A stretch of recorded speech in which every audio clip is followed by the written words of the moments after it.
জয় যিশু। প্রথম পাঠ প্রেরিতদূত পিতরের দ্বিতীয় ধর্মপত্র, 1 অধ্যায় 2 থেকে 7 পদ। ঈশ্বরের অনুগ্রহে তোমরা যখন ঐশ্য জীবনের সহভাগী হয়ে উঠেছ, তখন নানা সদ্গুণ অনুশীলন করে সেই ঐশ্য জীবনকে ফলপ্রসূ করে তুলো। প্রীতিভাজনেরা, তোমরা যেন ঈশ্বরকে এবং আমাদের প্রভু যিশুকে আরও গভীরভাবে জানতে পারো, আর তার ফলে তোমরা যেন ঐশ্য অনুগ্রহ ও শান্তি প্রভুত্ব পরিমাণে লাভ করতে পারো। ঐশ্য স্বরূপের সহভাগী যারা, পুণ্যময় হোক তাদের জীবন, যিনি আপন মহিমা ও ক্ষমতা প্রকাশ করে আমাদের আহ্বান করেছেন, তার সম্বন্ধে আমাদের অন্তরে গভীর জ্ঞান সঞ্চার করে প্রভুর ঐশ্য শক্তি আমাদের নবজীবন ও ধর্মশীলতার জন্যে যা কিছু প্রয়োজন তা সবই দান করেছেন।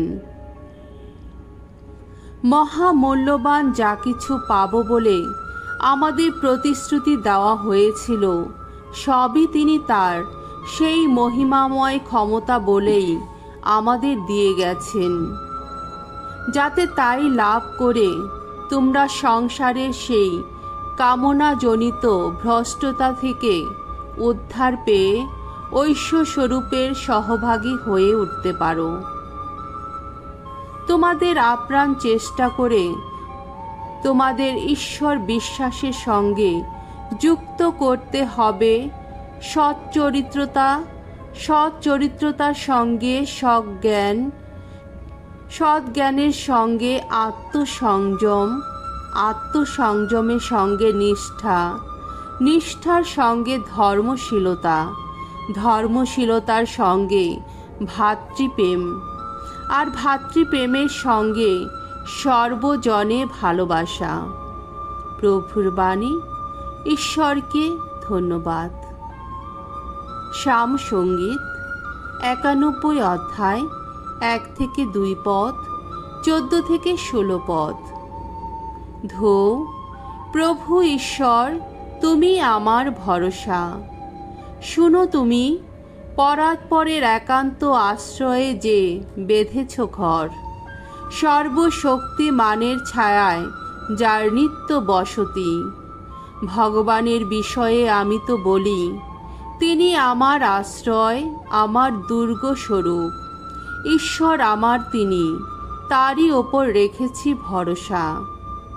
ভগবান বলেছেন, সে আমার ভক্তজন যখন, তাকে উদ্ধার করব আমি।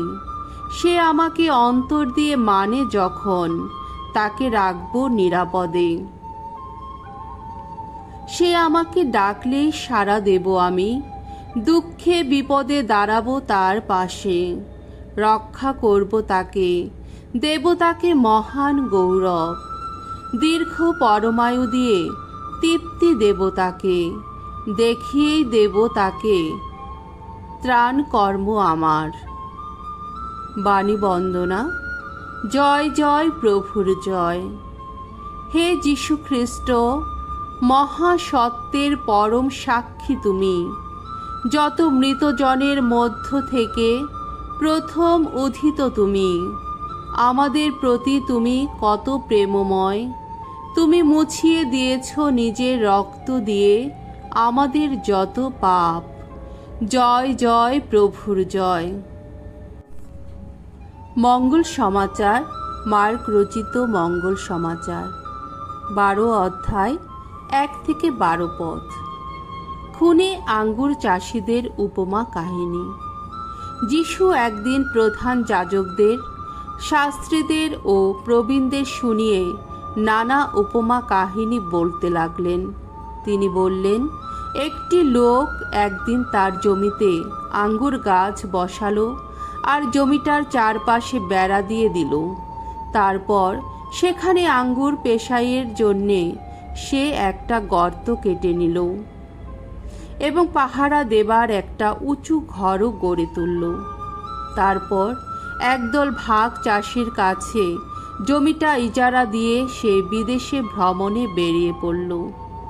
ফসলের সময়ে সে ওই চাষিদের কাছ থেকে তার পাওনা আঙ্গুর ফল নেবার জন্যে তাদের কাছে নিজের একজন লোককে পাঠিয়ে দিল। চাষিরা কিন্তু তাকে ধরে মারধর করে শেষে খালি হাতেই ফেরত পাঠিয়ে দিল। আঙ্গুর ক্ষেতের মালিক তখন তাদের কাছে আর একজনকে পাঠালো। এর মাথা ফাটিয়ে দিয়ে একে তারা ভীষণভাবে অপমান করল। তখন মালিক আর একজনকে পাঠিয়ে দিল, আর একে তারা মেরেই ফেলল। এর পরেও আরও অনেক লোক পাঠানো হলো। তাদের কাউকে তারা মারধর করল, কাউকে আবার মেরেই ফেলল।